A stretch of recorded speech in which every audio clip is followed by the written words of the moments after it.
Baakiyalakshmi சீரியலோட upcoming episode என்னன்னு பார்க்கலாம். கோபி வீட்டை விட்டு வெளியில போறேன்னு சொன்னதை கேட்டு பாக்கியா ரொம்ப சந்தோஷப்படுறாங்க. அது மட்டும் இல்லாம எல்லாருமே பாக்கியாவுக்கு சப்போர்ட் பண்ணிட்டு இருக்கிறத பார்த்துட்டு ஈஸ்வரியால தாங்கிக்க முடியல. உடனே இங்க ஈஸ்வரி எல்லாரையும் திட்ட ஆரம்பிக்கிறாங்க. என்ன பாக்கியா இது? உன் பசங்க, உன் மருமக, உன் பொண்ணுன்னு எல்லாரையும் உன் பக்கம் நீ வர வச்சுட்ட. இப்போ என் பையன் கோபியவும் என்னையும் பிரிக்கணும்னு திட்டம் போட்டுட்ட. கோபி இந்த வீட்டை விட்டு வெளியில போறேன்னு சொன்னதை கேட்டு ரொம்ப சந்தோஷப்படுறியா பாக்கியா? ஆனா அது மட்டும் என்னைக்கும் நடக்கவே நடக்காது. என்ன கோபி, இந்த பாக்கியாவுக்கும் உன் பசங்களுக்கும் பயந்துக்கிட்டு நீ எதுக்கு இந்த வீட்டை விட்டு வெளியில போகணும்? உன் பசங்களுக்கெல்லாம் உன் மேல பாசமே இல்லைன்னு புரிஞ்சு போச்சு. இனி இந்த அம்மாவுக்காக நீ மட்டும்தான் கோபி இருக்க. நீயும் வெளியில போயிட்ட, அப்புறம் யாரும் என்ன மதிக்க மாட்டாங்க. அதுவும் இந்த பாக்கியா என்னவோ அவ சம்பாதிச்சு தான் எனக்கு சாப்பாடு கொடுக்கறா, அவ வீட்டில தான் நான் தங்கிட்டு இருக்கேன்னு ரொம்ப திமிரா பேசுவா. நான் யார் முன்னாடி அவமானப்பட்டு நிற்க கூடாது கோபி. அதே மாதிரி இந்த பாக்கியா சொன்னதுக்காகவும் இந்த இனியாவுக்காகவும் நீ ஒன்றும் வீட்டை விட்டு வெளியில போக வேண்டாம். இது பாக்கியாவோட வீடாவே இருந்தாலும் நான் எடுக்கிற முடிவை தான் எல்லாரும் ஒத்துப்பாங்க. நீ பாட்டுக்கு என் கூடயே இரு கோபி. இவங்கெல்லாம் உனக்கு வேண்டாம். அம்மா இருக்கேன்ல, நீ ரொம்ப முடியாம ஹாஸ்பிட்டல் வரைக்கும் போயிட்டு வந்திருக்க. தனியா இருந்தா உன்னை கவனிக்க ஆளே இல்லாம நீ ரொம்ப கஷ்டப்பட்டுருவ. நான் உன்னை பாத்துக்கிறேன் கோபி. இந்த பாக்கியாவும் உனக்கு சமைச்சு தர வேண்டாம், யாரும் உன்னை கவனிக்க வேண்டாம். அம்மா இருக்கேன்ல, நான் இருக்கிற வரைக்கும் நீ என் கூட தான் இருக்கணும். இவங்களுக்காகலாம் நீ வீட்டை விட்டு வெளியில போனா அப்புறம் பயந்துக்கிட்டு நீ போன மாதிரி இருக்கும் கோபி. அதெல்லாம் ஒண்ணு வேண்டாம் அப்படின்னு சொல்றாங்க. அதுக்கு உடனே ஜெனியும், இது என்ன பாட்டி புதுசாக இருக்குது? நாங்கள் என்னவோ இங்கே கோபி அங்கிளை வீட்டை விட்டு வெளியில் போக சொன்ன மாதிரி எங்கள் மேலே தப்பு இருக்குன்ற மாதிரி பேசுகிறீங்க. நாங்கள் எல்லாரும் எங்கெங்க வேலையை பார்த்துட்ருக்கோம், ஆனால் நீங்கள் மட்டும்தான் தேவையில்லாத வேலையை செய்கிறீங்க அப்படின்னு ஜெனி சொல்ல, அதுக்கு உடனே இங்கே கோபியும், வேண்டாம் ஜெனிமா, யாரும் இதை பற்றி பேச வேண்டாம். நான் தேவையில்லாமல் இந்த கல்யாண ஏற்பாடு செஞ்சது ஏன் தப்பு. இனியா மேலே உள்ள நம்பிக்கையில் அப்படி செஞ்சுட்டேன். இனியாவும் சரியான பாடத்தை புகட்டிட்டா. இனியா மேலே எனக்கு உரிமையே இல்லைன்னு இனியா சொல்லாமல் சொல்லிட்டா. போலீஸை வர வச்சு சொந்தக்காரங்க முன்னாடி அவமானப்படுத்தினதுக்கு அப்புறமாவும் நான் இந்த வீட்டில் இருக்கிறது சரியில்லைன்னு தான் நானே இப்படி ஒரு முடிவெடுத்தேன் அப்படின்னு சொல்லும்போது உடனே இங்கே ஜெனி சொல்கிறாங்க, அதானே நீங்கள் தானே வீட்டை விட்டு வெளியில் போகிறதா சொன்னீங்க. ஏதோ நாங்கள் எல்லாரும் ஒன்று சேர்ந்துக்கிட்டு நீங்கள் வீட்டை விட்டு வெளியில் போகணும்னு சொன்ன மாதிரில இப்போ பாட்டி எல்லாரும் இப்படி பாட்டி எங்கள் எல்லாரும் இப்படி பேசிகிட்டு இருக்காங்க. நாங்கள் எல்லாரும் பாக்கியா ஆண்டி பக்கம் நிற்கிறோன்னா நியாயம் எங்கே இருக்கோ அங்கே தானே பேச முடியும். நீங்கள் என்னவோ நாங்கள் செஞ்சது தப்புன்ற மாதிரி உங்களுக்கு நாங்கள் சப்போர்ட் பண்ணாமல் இருந்த மாதிரி பேசுகிறீங்களே பாட்டி. இப்போ வரைக்கும் நீங்கள் பாக்கியா ஆண்டியவும் இனியாவையும் என்னென்னவோ பேசுனீங்க. அதெல்லாம் பொறுமையாக பார்த்துட்டு இருந்தாலும் தேவையில்லாமல் எங்களை எதுக்கு இந்த பிரச்சனைக்குள்ளே கொண்டு வரீங்க அப்படின்னு ஜெனி கேட்குறாங்க. உடனே ஈஸ்வரியும், ஏன் ஜெனி இவ்வளோ பேசுறியே? ஓ மாமனார் தானே கோபி, அவன் வீட்டை விட்டு வெளியில் போகிறேன்னு சொன்னால் வேண்டாமாமா, நீங்கள் இங்கேயே இருங்க, நாங்கள் எல்லாரும் உங்களை பார்த்துக்கிறோம். இனியா செஞ்சது தப்பு தான், அவளுக்காக நாங்கள் மன்னிப்பு கேட்குறோன்னு சமாதானமாக பேச வேண்டிதானே. அதை விட்டுட்டு ஏதோ பிரச்சனைக்குள்ளே ஒன்றை கொண்டு வர மாதிரி பேசிகிட்டு இருக்க. உங்களுக்கெல்லாம் உங்கள் பாக்கியா தான் முக்கியம். என்னை பற்றியும் கோபியை பற்றியும் அக்கறையாக பார்த்துக்கிறதுக்கு தான் யாரும் இல்லையே அப்படின்னு சொல்ல, உடனே செழியனும், என்ன பாட்டி இது? பிரச்சனைக்கு மேலே பிரச்சனை நீங்கள் தான் பாட்டி செய்கிறீங்க. தேவையில்லாமல் எங்களுக்கே தெரியாமல் நிச்சயதார்த்த ஏற்பாடு, கல்யாண ஏற்பாடுன்னு யார் யாரையோ வீட்டுக்கு வர வச்சு நீங்கள் செஞ்ச பிரச்சனையால் தானே இந்த இனியாவும் எங்களுக்கு தெரியாமல் போலீஸை வர வச்சா. நீங்களும் எங்களுக்கு தெரியாமல் ஏற்பாடை பண்ணுனீங்க. இந்த இனியாவும் எங்களுக்கு தெரியாமல் இப்படி ஒரு வேலையை செஞ்சுட்டா. இதில் நாங்கள் எங்கே பாட்டி இந்த பிரச்சனைக்குள்ளே வந்தோம்? இப்போ நீங்கள் அமைதியாக இருங்க. அப்பா போகணும்னு முடிவெடுத்தா அது அவரோட முடிவு. இதில் நீங்களோ நானோ தலையிட முடியாதுல்ல. அதை தான் ஜெனி சொல்கிறா அப்படின்னு ஜெனிக்கு சப்போர்ட் பண்ணி பேசுகிறாரு செழியன். உடனே ஈஸ்வரி, என்ன செழியா நீயுமா இப்படி மாறிட்ட? உன் அப்பா மேலே நீ அவ்வளோ பாசம் வச்சுருந்தியே, இப்போ என்ன உங்கள் அப்பா வெளியில் போனால் போகட்டுன்ற மாதிரி பேசிகிட்டு இருக்கியே. பாத்தியா கோபி, நீ மட்டும்தான் உன் பசங்க மேலே ரொம்ப பாசம் வச்சுருக்க. அவங்க எல்லாரும் நல்லா இருக்கணும்னு அவங்க கஷ்டப்படுறப்பெல்லாம் கூடயே நின்னேன். ஆனால் நீ கஷ்டப்படும் போதோ இல்லை வீட்டை விட்டு வெளியில் போகணும்னு முடிவெடுக்கும் போதோ உன் பசங்க யாரும் உனக்கு துணையாகவே இல்லை. அதுலேயும் இந்த செழியன் அந்த போலீஸ் வந்த உடனே இவங்க 2 பேரும் தான் காரணம், இவங்க 2 பேரும் தான் இந்த நிச்சய ஏற்பாடு செஞ்சாங்கன்னு ஏதோ பிரச்சனை அவன் பக்கம் வந்துடக்கூடாதுன்னு பேசினவன் தானே இந்த செழியன். இவனெல்லாம் நம்பி ஒன்றும் செய்ய முடியாது. என் பையன் கோபிக்கு நான் இருக்கேன், நான் அவனை பார்த்துப்பேன். என் பையனை நான் எங்கேயும் விட மாட்டேன், இதே வீட்டில் தான் அவன் இருப்பான் அப்படின்னு சொல்லிட்டு இருக்காங்க ஈஸ்வரி. அதுக்குடனே பாக்கியாவும், என்னத்த பேசுறீங்க, எப்போ பார்த்தாலும் உங்கள் பையனை உங்கள் கூடயே வச்சுக்கணும், அதுவும் என் வீட்டில் தங்க வைக்கணும்னு நீங்கள் எதுக்காக பேசிட்டு இருக்கீங்க? உங்கள் பையன் எடுத்த முடிவு சரிதான், அவர் போகணுன்னு ஆசைப்படுறாரு, போகட்டுமே. என்னைக்கு உங்கள் பையனை இந்த வீட்டுக்குள்ளே கூட்டிகிட்டு வந்தீங்களோ அன்னையிலேருந்து பிரச்சனையை மட்டும்தான் நான் பார்த்துட்ருக்கேன். ஒரு நாளும் எனக்கு இந்த வீட்டில் நிம்மதியும் இல்லை, சந்தோஷமும் இல்லை. உங்கள் பையன் வந்ததுலேருந்தே அவருக்கு சப்போர்ட் பண்ணி என்னை எதிர்த்து பேசி அவமானப்படுத்துறதையே வேலையாக வச்சிட்ருக்கீங்க அத்தை. அதனால் உங்கள் பையனை நீங்கள் வெளியில் அனுப்புறது தான் உங்களுக்கு நல்லது, என் வாழ்க்கைக்கும் அதுதான் நல்லது. உங்கள் பையன் உங்கள் கூட இருந்து பெருசாக என்ன சாதிச்சிட்டாருன்னு அவருக்கே சப்போர்ட் பண்ணிகிட்டு இருக்கீங்க. அவர் வந்ததுலேருந்து எனக்கு பிரச்சனைக்கு மேலே பிரச்சனை அதிகமாயிட்டே இருக்குது. இப்போ இனியாவோட பிரச்சனையும் சமாளிக்க முடியாமல் நான் நின்றுட்டுருக்கேன். அதனால் உங்கள் பையன் இல்லைனாலும் இந்த குடும்பத்தையும் உங்களையும் எப்படி நல்லா பார்த்துக்கிட்டனோ அதை விட நல்லா பார்த்துக்க எனக்கு தெரியும் அத்தை. நான் நல்லா சம்பாதிக்கிறேன், என் பசங்களுக்கு என்ன வேணும், உங்களுக்கு என்ன வேணும்னு ஒவ்வொன்றையும் பார்த்து பார்த்து செய்ய எனக்கு எல்லா உரிமையும் இருக்குது, தகுதியும் இருக்குது. ஆனால் குடும்பம் மேலே அக்கறையே இல்லாமல் ராதிகா தான் முக்கியம்னு போன உங்கள் பையனை பற்றி மட்டும் யோசிக்கிறீங்களே. உங்கள் பையன் இந்த வீடு வேண்டாம், இந்த வீட்டில் உள்ளவங்க வேண்டான்னு போனதுக்கப்புறமாவும் உங்கள் எல்லாரையும் பார்த்துக்க எவ்வளோ கஷ்டப்பட்டேன். என்னை பற்றி ஏன் அத்தை யோசிக்க மாட்டேங்கிறீங்க? என் முடிவை ஏன் யாரும் பெருசாக எடுத்துக்க மாட்டேங்கிறீங்க? உங்கள் முடிவை மட்டும்தான் நான் ஏற்றுக்கணுமா? இனி அப்படின்னா இருக்கவே மாட்டேன் அப்படின்னு ஈஸ்வரி ரொம்ப கோவமா அப்படின்னு பாக்கியா ரொம்ப கோவமா ஈஸ்வரி கிட்ட சொல்லிட்டு இருக்காங்க. உடனே ஈஸ்வரி அழ ஆரம்பிக்கிறாங்க. என் வீட்டுக்காரர் என் கூட இருந்திருந்தா என் பையனுக்கும் எனக்கும் இப்படி ஒரு நிலைமை வருமா? இந்த பாக்கியாலாம் என்னை நிற்க வச்சு இப்படி ஒரு கேள்வி கேட்பாளா? என்னைக்கு என் வீட்டுக்காரர் என்னை பிரிஞ்சு போனாரோ அன்னைக்கே எனக்கும் ஏதாவது ஆயிருக்கணும். அப்போனா இவங்க பாட்டுக்கு அவங்க இஷ்டத்துக்கு என்ன வேணாலும் செஞ்சுட்டு இருந்திருப்பாங்க. என்னை தனியாக விட்டுட்டு என் வீட்டுக்காரர் போயிட்டாரு. இப்போ நான் தான் என் பையனுக்காக கஷ்டப்பட்டுட்டு இருக்கேன். என் பையன் எங்கே போவான் பாக்கியா? அவனுக்கு யாரை தெரியும்? அந்த ராதிகாவை கல்யாணம் பண்ணது பெரிய தப்புன்னு அவன் புரிஞ்சுக்கிட்டு இந்த வீட்டில் அவன் நல்லா தானே எல்லாரையும் பார்த்துட்ருக்கான். ஆனால் அவனை மட்டும் ஏன் வீட்டை விட்டு வெளியில் அனுப்பணும்னு எல்லாரும் நினைக்கிறீங்க? அது மட்டும் இல்லாமல் இனியாவுக்கு ஒரு நல்ல வாழ்க்கையை அமைச்சு கொடுக்கணும், இனியாவை பக்கத்தில் இருந்து நல்லா பார்த்துக்கணும்னு நினச்சது கோபியோட தப்பா? இல்லை. ஏன்னா நீ ரெஸ்டாரண்ட் முக்கியம்னு கிளம்பி போயிடுற. இந்த வீட்டில் உள்ள என் பேரன்களும் அவங்க வேலை தான் முக்கியம்னு அவங்க ஒரு இடத்துக்கு போயிட்டாங்க. அப்படி இருக்கும்போது நானும் தனியாக இருக்கேன், இனியாவையும் பார்த்துக்கணுன்னு தான் கோபி முடிவெடுத்து இத்தனை நாள் இந்த வீட்டில் தங்கிட்டு இருந்தான். ஆனால் அதை கூட புரிஞ்சுக்காம கோபி இனியா மேலே எவ்வளோ பாசம் வச்சுருக்கான்றது தெரிஞ்சுக்காம இனியா தான் இப்படி நடந்துக்கிறானா? நீயும் ஏன் பாக்கியா இப்படியே பேசிகிட்டு இருக்க? பாரு, என் பையன் வேற இப்போ வீட்டை விட்டு வெளியில் போகணும்னு அவன் துணியெல்லாம் எடுத்து வச்சிட்டு இருக்கான். வேண்டான்னு சொல்லு பாக்கியா. என் பையன் இல்லாத வீட்டில் அப்புறம் நானும் இருக்க மாட்டேன். உன் மாமனார் இந்த குடும்பத்தை விட்டு பிரிஞ்சு போன மாதிரியே நானும் சீக்கிரமாக உங்கள் எல்லாரையும் விட்டு பிரிஞ்சு போகணும்னு நினைக்கிறியா? நான் இருக்கிறது உனக்கு பிடிக்கலையா? அதனால தான் என் பையனை எல்லாரும் வீட்டை விட்டு வெளியில் போக வைக்கணும்னு நினைக்கிறீங்களா? என் பையன் மட்டும் இந்த வீட்டை விட்டு வெளியில் போனால் அப்புறம் நீங்கள் யாரும் என்ன பார்க்க முடியாது அப்படின்னு சொல்கிறாங்க. அதுக்குடனே எழிலும், என்ன பாட்டி இதே மாதிரி சொல்லி சொல்லி அம்மாவோட மனசை மாற்றி அப்பாவை இங்கே தங்க வச்சது போதாதா? மறுபடியும் இதே மாதிரி சொல்கிறீங்க. இதுக்கெல்லாம் நாங்கள் பயந்துருவோம்னு நினைக்கிறீங்களா? இது அப்பா எடுத்த முடிவு. அவர் போகணுன்னா போகட்டும், நாங்கள் யாரும் அவரை வெளியில் போக சொல்லலை. அது மட்டும் இல்லாமல் எங்களை எதுக்கு நிற்க வச்சு இப்படி கேள்வி கேட்குறீங்க அப்படின்னு எழிலும் பாக்கியாவுக்கு சப்போர்ட் பண்ணி பேசுகிறாங்க. உடனே இனியா சொல்கிறாங்க, ஆமாம் பாட்டி, எது நடந்தாலும் இந்த வீட்டில் என் அம்மா தான் காரணம்னு எப்போ பார்த்தாலும் அம்மாவை திட்டிகிட்டு இருக்கீங்களே. இத்தனை நாள் நான் தான் அம்மாவை புரிஞ்சுக்கல. ஆனால் நீங்கள் என் அம்மா பக்கத்தில் இருந்தே ஒவ்வொரு பிரச்சனையிலும் இருந்திருக்கிறீங்கல்ல. அப்பா இந்த வீட்டுக்கு வந்ததுக்கப்புறம் அம்மாவை எப்படி இப்படி விட்டு கொடுத்தீங்க? நீங்கள் அப்பாவுக்கு சப்போர்ட் பண்ணுற நீங்கள் அம்மாவை கண்டுக்காமல் எப்போ பார்த்தாலும் திட்டிக்கிட்டே இருக்கீங்க. என் வாழ்க்கையில் இப்போ நான் எந்த பிரச்சனையும் பண்ணாமல் படிக்கணும் அப்படின்னு நான் முடிவெடுத்திருக்கேன்னா அது என் அம்மாவுக்காக மட்டும்தான். இனி என் அப்பா என் கூட இருக்கணும், என்னை கவனிச்சுக்கணும், எனக்கு ஒரு நல்ல வாழ்க்கையை அமைச்சு கொடுக்கணும் அப்படின்ற எண்ணம் எனக்கு கொஞ்சம் கூட இல்லவே இல்லை. நீங்கள் எப்படி இப்போ வரைக்கும் அப்பாவை விட்டு கொடுக்காம அப்பாவுக்கு சப்போர்ட் பண்ணணுன்னு கூடவே இருக்கிறீங்களோ அதே மாதிரி தானே என் அம்மாவும் எனக்கு ஒரு பிரச்சனை வந்தால் என் கூட இருக்கணும்னு நினைப்பாங்க. ஆனால் நீங்கள் பேசுகிறதெல்லாம் அம்மா கேட்கணும்னு நினைக்கிறீங்களே, இது தப்பு தானே பாட்டி? எனக்கு வாழ்க்கையில் என்ன முக்கியம்னு என் அம்மாவுக்கு தெரியாதா?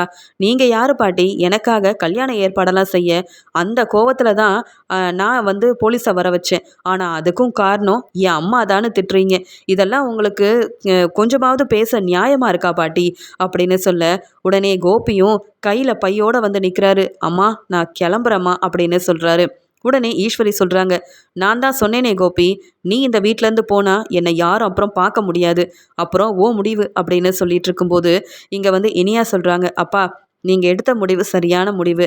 நீங்கள் போய் உங்கள் வேலையை பாருங்க. பாட்டி பேச்சை கேட்டுட்டு இருந்தா வீட்டில் பிரச்சனை தான்ப்பா வரும். இது அம்மாவோட வீடு, உங்களுக்கே தெரியும்.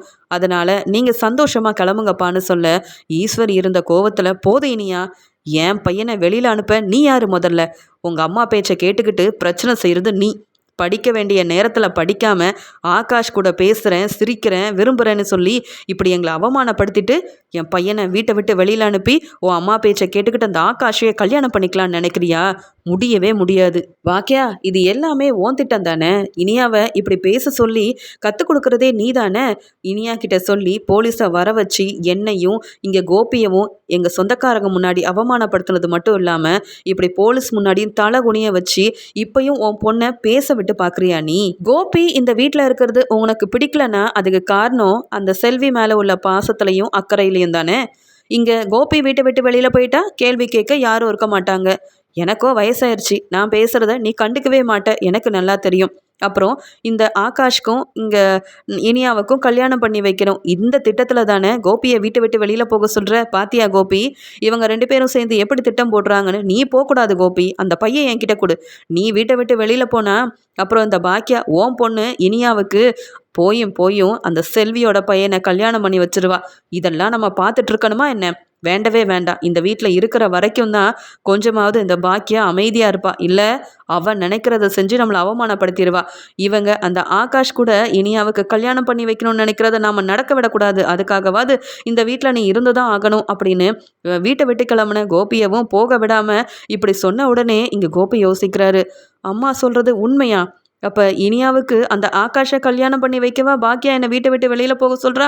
இதை நான் யோசிக்காமல் போயிட்டேனே அப்படின்ற மாதிரி யோசிக்க ஆரம்பிக்கிற கோபி திருன்னு முழிச்சுக்கிட்டு இருக்காரு. உடனே பாக்கியா, போதாத்த, வாய்க்கு வந்தபடியெல்லாம் பேசிகிட்டு இருக்காதீங்க. என் பொண்ணு வாழ்க்கையில் அவள் முதல்ல படித்து முன்னேறணும், நல்ல வேலைக்கு போகணும். அதுக்கப்புறமா அவள் என்ன சொல்கிறாளோ அவள் ஆசைப்பட்ட வாழ்க்கையை நான் அமைச்சு கொடுக்கணும். ஒரு அம்மாவாக இருந்து இதெல்லாம் செய்ய எனக்கு நல்லாவே திறமை இருக்குது. எப்படி செய்யணுன்ற எனக்கு எல்லா முடிவும் எடுக்க தெரியும். உங்கள் பையனை மாதிரி முடிவெடுக்க தெரியாமல் உங்கள் பேச்சை கேட்டுக்கிட்டு இருக்க ஆள் நான் கிடையாது. ஏமா இனியா, நீ எனக்கு சத்தியம் பண்ணி கொடுத்துருக்கல்ல படித்து முன்னேறுவேன்னு, அதை உன் பாட்டிக்கிட்ட சொல்லுன்னு சொல்ல. ஆமாம் பாட்டி, எங்கள் அம்மா கிட்ட நான் சொல்லியிருக்கேன் படித்து முன்னேறுவேன். அது வரைக்கும் ஆகாஷை பற்றி நினைக்கவும் மாட்டேன், படிப்பில் மட்டும்தான் கவனம் செலுத்துவேன்னு. இதை தவிர வேற எதையும் நான் நினைக்க மாட்டேன் பாட்டின்னு சொல்ல. பொய் சொல்லாத, உன் அப்பா மேலே அவ்வளோ பாசம் வச்சுருக்கிறதா நான் சொல்கிறதையும் உன் அப்பா பேசுகிறதையும் அவ்வளோ கேட்டுட்டு இருந்த நீயே மனசு மாறி இருக்கன்னா உன் திட்டம்லாம் என்னன்னு தெரியும். இங்கே கோபி போன உடனே பாக்கியா மனசை மாற்றி நீ நினச்சதை செய்யணும், அந்த ஆகாஷையே கல்யாணம் பண்ணிக்கணும் அதானே அப்படின்னு கேட்குறாங்க. இப்படியே பேசிகிட்டு இருக்க இங்கே பாக்கியாவுக்கும் ஈஸ்வரிக்கும் ரொம்ப பெரிய பிரச்சனை வருது. என் பொண்ணை பற்றி பேசாதீங்கன்னு இங்கே பாக்கியா சொல்ல, அப்படி தான் பேசுவேன்னு ஈஸ்வரி சொல்ல பிரச்சனை அதிகமாயிட்டே இருக்குது. இதை பார்த்த ஜெனியும், என்ன பாட்டி நீங்கள் பாக்கியா ஆண்டி சொல்கிறத கொஞ்சம் கூட யோசிக்க மாட்டேங்கிறீங்க. இனியாவோட அம்மா பாக்கியா ஆண்டி, அவங்கள விட உங்களுக்கு இனியா மேலே அக்கறை அதிகமாக இருக்கா என்ன? அவங்க யோசிக்கிறத விட இனியாவுக்கு நீங்கள் பெருசாக நல்லதை செஞ்சிட முடியுமா? படிக்கும் போதே கல்யாண ஏற்பாடு செஞ்சவங்க தானே நீங்கள், என்னவோ ரொம்ப பொறுப்பாக இருக்கிற மாதிரி பேசுகிறீங்க அப்படின்னு ஈஸ்வரியை வெளுத்துவாங்க. உடனே ஈஸ்வரி, வாயை மூடு ஜெனி, நீ இப்போ இந்த பாக்கியாவுக்கு சப்போர்ட் பண்ணுறியே, அன்னைக்கு என்னவோ உன் வீட்டுக்காரர் இந்த செழியன் போய் அந்த ஆகாஷை வெளுத்து வாங்கிட்டு வந்தப்ப எங்கள் பக்கம் நின்று பேசின, இப்போ அந்த பாக்கியாவுக்கு சப்போர்ட் பண்ணி பேசுகிற. ஒன்னெல்லாம் நம்ப முடியாது போல. இந்த வீட்டு மருமகளாக இருக்க 2 பேரும் ஒரே மாதிரி இருக்கீங்க பாக்கியாவுக்கு சப்போர்ட் பண்ணுறதில்ல அப்படின்னு சொல்கிறாங்க. அது மட்டும் இல்லை, நீ மட்டும் என்ன, இந்த வீட்டில் இருந்து செழியனை பிரித்து உங்கள் வீட்டுக்கு கூட்டிகிட்டு போனல. எங்கள் அப்பாவுக்கு ரொம்ப முடியல, பிஸ்னஸை பார்த்துக்கிறதுக்கு செழியன் தான் இருக்கணும்னு அங்கேயே தங்க வச்சியே. நான் தனியாக இருக்கேன், ஏன் பாக்கியா தனியாக இருக்கான்ற எண்ணம் உங்கள் 2 பேத்துக்கும் கொஞ்சமாவது இருந்ததா? எங்களை வந்து பார்க்காம கூட இருந்தியே. உனக்குன்னு குழந்தை பிறந்ததுக்கு அப்புறமா கூட இந்த பக்கம் வராமல் தானே இருந்த. உன் வீட்டில் செழியனை என்னவோ வீட்டோட மாப்பிள்ளையாக கூட்டிகிட்டு போன மாதிரிலாம் கூட்டிகிட்டு போனேன், அங்கேயே தங்க வச்சு எங்கள் ஞாபகமே அவனுக்கு வராத மாதிரி செஞ்சு. நீ எல்லாம் குடும்பத்தை பற்றி பேசக்கூடாது. பாக்கியாவுக்கு சப்போர்ட் பண்ணி என் முன்னாடி இப்படி பேசின, அப்புறம் இந்த வீட்டோட மருமகனை பார்க்க மாட்டேன் உனக்கு அப்படின்னு சொல்கிறாங்க. என்ன பாட்டி பேசுகிறீங்க? நான் எப்போ செழியனை என் வீட்டுக்கே கூட்டிகிட்டு போய் தங்க வைக்கணும்னு நினச்சேன்? என் அப்பாவுக்கு உண்மையாகவே முடியல. உங்களையும் இந்த செழியனையும் பிரிக்கணும்னு நான் என்னைக்கும் நினச்சதில்ல. ஏன் முதல்லலாம் இந்த வீட்டிலேயே தானே இருந்தேன். அப்போ கூட செழியன் என்னை விட்டுட்டு யார் யார் கூடயோ போய் நிறைய பிரச்சனை செஞ்சான். அப்போல்லாம் எனக்கு சப்போர்ட்டாக இருந்தது பாக்கியா ஆண்டி தான். என்னையும் செழியனையும் சேர்த்து வச்சது பாக்கியா ஆண்டி தான். நீங்கள் எல்லாரும் அப்படி சேர்த்து வைக்கணும்னு நினைக்கல. செழியனுக்கு இன்னொரு கல்யாணம் பண்ணி வைக்கணும்னு இந்த கோபி அங்கிள் எப்படி ஒரு தப்பான முடிவெடுத்தாரோ அப்படி தானே நீங்களும் நினச்சிங்க. பாக்கியா ஆண்டி தான் எனக்கு சப்போர்ட் பண்ணி இப்போ நான் செழியன் கூட நல்லா வாழ்ந்துட்டுருக்கேன்னா அதுக்கு காரணம் பாக்கியா ஆண்டி. அப்புறம் நான் அவங்களுக்கு சப்போர்ட் பண்ணாமல் தப்பு செய்கிற உங்களுக்கு சப்போர்ட் பண்ணுவேன்னு நீங்கள் எப்படி நினைப்பீங்க? அதே மாதிரி இனியாவோட வாழ்க்கையிலையும் தேவையில்லாத ஒரு முடிவை தான் நீங்கள் எடுத்தீங்க. அதுக்காக தான் கேள்வி கேட்டுட்ருக்காங்க இங்கே இனியாவும் இங்கே பாக்கியா ஆண்டியும். அதை பற்றி பேசணுன்னா இப்போ நீங்கள் எதுக்காக என் குடும்பத்தை பற்றி தப்பாக பேசுகிறீங்க? நான் யாரையும் பிரிக்கணும்னு என்றைக்கும் நினச்சதே இல்லை. இந்த குடும்பத்தில் உள்ளவங்க நல்லா இருக்கணும்னு மட்டும்தான் நினச்சிருக்கேன். இப்போ கூட கோபி அங்கிளோட பிரச்சனையில் நான் தலையிடலை. நீங்கள் தான் வேணும்னே என்னையும் என் குடும்பத்தையும் அவமானப்படுத்துகிற மாதிரி பேசுகிறீங்க. இதெல்லாம் கேட்டுட்டு நான் பொறுமையாக இருப்பேன்னு மட்டும் நினைக்காதீங்க அப்படின்னு ஈஸ்வரி கேள்வி கேட்ட உடனே கோவத்தில் வெளுத்து வாங்குறாங்க ஜெனி. இதை பார்த்துட்டு செழியனும் பொறுமையா இரு ஜெனி, பாட்டிக்கிட்ட நான் பேசுகிறேன்னு சொல்ல. என்ன பேச போகிற உன் பாட்டிக்கிட்ட? நம்ம பேசுகிற எதையுமே கேட்காம கண்டுக்காமல் இருக்கிற உன் பாட்டி நீ பேசினா மட்டும் புரிஞ்சுப்பாங்களா? ஏதோ உன் குடும்பத்துலேருந்து நான் உன்னை பிரித்து கூட்டிகிட்டு போயிட்டதா சொல்கிறாங்க. அதெல்லாம் தப்பு இல்லையா? நான் முன்னாடியெல்லாம் உன்னை கல்யாணம் பண்ணிக்கிட்டு வந்து இந்த வீட்டிலேயே தான் இருந்தேன். என் அப்பா அம்மாவை பற்றி நான் பெருசாக கவனிச்சதும் இல்லை. ஃபோன் பண்ணி ரொம்ப பேசினது கூட இல்லை. அப்பையும் என்னை நல்ல மருமகளாக உன் பாட்டி ஏற்றுக்கல. இப்போ என் அப்பாவுக்கு முடியலன்னு உன்னை கொஞ்ச நாள் அங்கே கூட்டிகிட்டு போயிருந்தேன். அதையும் தப்பாக பேசுகிறாங்க. இப்போவும் என்ன நல்ல மருமகளாக ஏற்றுக்காத உன் பாட்டிக்கிட்ட பேச எனக்கு கொஞ்சம் கூட விருப்பமே இல்லை. இப்படி உன் அப்பாவாலையும் உன் பாட்டியாலையும் இந்த வீட்டில் நம்ம இருக்கிற வரைக்கும் பிரச்சனை வந்துக்கிட்டே தான் இருக்கும். பேசாமல் இந்த வீட்டிலேருந்து நம்ம கிளம்பிடலாம். நாம் நிம்மதியாக வேற எங்கேயாவது போய் இருக்கலாம். இந்த வீட்டுக்கு வந்ததே பெரிய தப்பு தான் போல அப்படின்னு ஜெனி ரொம்ப கோவமா ஈஸ்வரியை பார்த்து முறைச்சிக்கிட்டே சொல்ல, உடனே ஈஸ்வரி சொல்றாங்க, பாத்தியா உனக்கு உன் அப்பா அம்மா தான் முக்கியம். அதனால தான் மறுபடியும் செழியனை வேற எங்கேயாவது போயிடலான்னு கூப்பிடுற. ஏன் இதை பார்த்தா உனக்கு குடும்பமா தெரியலையா? இந்த வீட்டில் உன்னால தங்கி வேலை செய்ய முடியாதா என்ன? நல்ல மருமகனா என்னன்னு உனக்கு தெரியுமா? முதல்ல பாக்கியா மாதிரி காலையிலேயே எந்திரிச்சு வீட்டு வேலையெல்லாம் பார்த்து ஒவ்வொருத்தருக்கும் என்ன தேவைன்னு பார்த்து செய்யணும். அதெல்லாம் நீ எதுவும் செஞ்சதில்லையே. அப்புறம் நான் உன்னை கேள்வி கேட்க தானே செய்வேன். என்னாலலாம் பாக்கியா மாதிரி பொறுமையாக இருக்க முடியாது. வீட்டு வேலை செய்யாத மருமகள்லாம் மருமகளே இல்லைன்னு தான் நான் சொல்லுவேன். இதில் மறுபடியும் என் பேரனை இந்த வீட்டிலேருந்து கூட்டிகிட்டு போகலான்னு நினச்ச ஜெனி, அப்புறம் நான் பார்த்துட்டு சும்மா இருக்க மாட்டேன். நீ வேணும்னா உங்கள் அப்பா அம்மா வீட்டில் போய் தனியாக இருந்துக்கோ. என் பேரன் இந்த வீட்டில் தான் இருப்பான் அப்படின்னு சொல்ல, இங்கே ஜெனி ரொம்ப கோவமா, பார்த்தீங்களா பாக்கியா ஆண்டி, நான் உங்களுக்கு சப்போர்ட் பண்ணுறேன்னு தேவையில்லாமல் என் குடும்பத்தை பற்றி பேசி நான் என்னவோ செழியனை பிரிக்கிறேன்னு இப்படி நான் ஒரு நல்ல மருமகளே இல்லைன்னு உங்கள் மாமியார் என்ன இப்படி பேசிகிட்டு இருக்காங்க. நீங்கள் பொறுமையாக இருப்பீங்க, ஆனால் நான் அப்படி இருக்கிற ஆளே கிடையாது. அதனால் பார்த்து பேச சொல்லுங்கள். இதுக்கு மேலே ஏதாவது பேசுனா அவ்வளவுதான், நான் பார்த்துட்டு சும்மா இருக்க மாட்டேன்னு பாக்கியா கிட்ட ரொம்ப கோவமாக ஜெனி சொல்ல, உடனே இங்கே செழியனும், ஏன் பாட்டி நீங்கள் திருந்த மாட்டிங்களா? அப்பாவுக்காக இவ்வளோ சப்போர்ட் பண்ணி பேசுகிற நீங்கள் வீட்டில் இருக்க ஒவ்வொருத்தரையும் குறையா இப்படி திட்டிக்கிட்டே இருக்கீங்க. குறை பேசுகிறத விடவே மாட்டிங்களா பாட்டி? இப்போ ஜெனி என்ன தப்பு செஞ்சான்னு ஜெனியை கேள்வி கேட்குறீங்க. நானா விருப்பப்பட்டு தான் என் மாமனார் வீட்டுக்கு போனேன். அவருக்கு முடியல. அவங்க வீட்டில் ஜெனி மட்டும்தான் இருக்கா. அப்புறம் ஒரு மருமகனாக இருந்து நான் அவங்களுக்கு உதவி செய்யாமல் வேற யார் செய்வா? இப்போ நீங்கள் சொல்கிறீங்களா பாட்டி, நான் தனியாக இருக்கேன், என் பையன் என் கூடயே இருக்கணும்னு. அதே மாதிரி ஜெனியோட அப்பாவும் அம்மாவும் நினைக்க மாட்டாங்களா என்ன? நாங்கள் அவங்க வீட்டில் போய் இருந்ததில் உங்களுக்கு என்ன பெரிய பிரச்சனை? பார்த்தீங்களாம்மா, வீட்டில் வந்த யாரையும் பாட்டி மதிக்கவும் மாட்டாங்க. இப்படி ஏதாவது பேசி வீட்டில் பிரச்சனை வர வைக்கிறது தான் இந்த பாட்டிக்கு பெரிய வேலையாக இருக்குது. அப்பாவை மட்டும் வீட்டை விட்டு வெளியில் அனுப்பக்கூடாது, இந்த பாட்டியவும் சேர்ந்தே வீட்டை விட்டு வெளியில் அனுப்புங்கம்மா.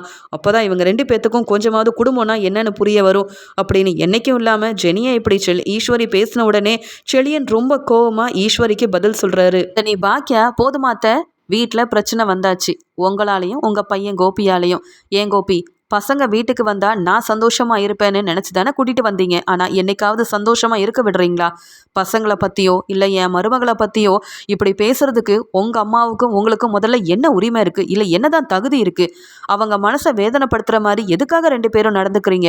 இதுக்காக தான் சொல்கிறேன், இந்த வீட்டில் நீங்களும் உங்கள் அம்மாவும் இருக்கிறது பெரிய தப்புன்னு. நீங்கள் இந்த வீட்டில் இருந்தாலும் இப்படி தான் பிரச்சனை வருது. பேசாமல் கிளம்புங்க கோபி.